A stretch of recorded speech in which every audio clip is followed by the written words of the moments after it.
ଭାରତର ରାଷ୍ଟ୍ରୀୟ ପକ୍ଷୀର ନାମ କ'ଣ?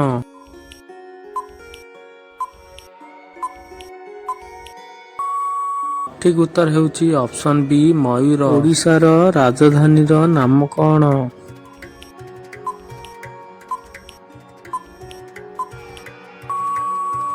ସଠିକ୍ ଉତ୍ତର ଅପସନ୍ ସି ଭୁବନେଶ୍ୱର। ସୂର୍ଯ୍ୟମଣ୍ଡଳର ସବୁଠାରୁ ବଡ଼ ଗ୍ରହର ନାମ କ'ଣ?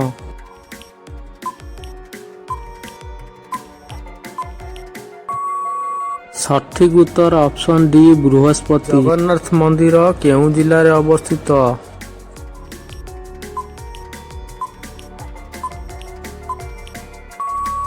ସଠିକ୍ ଉତ୍ତର ଅପସନ୍ ସି ପୁରୀ। ଭାରତର ଜାତୀୟ ଫୁଲର ନାମ କ'ଣ?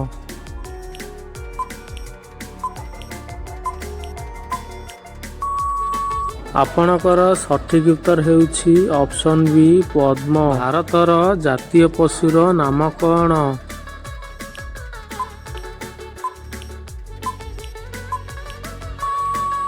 ଆପଣଙ୍କର ସଠିକ୍ ଉତ୍ତର ହେଉଛି ଅପସନ୍ ସି ବାଘ।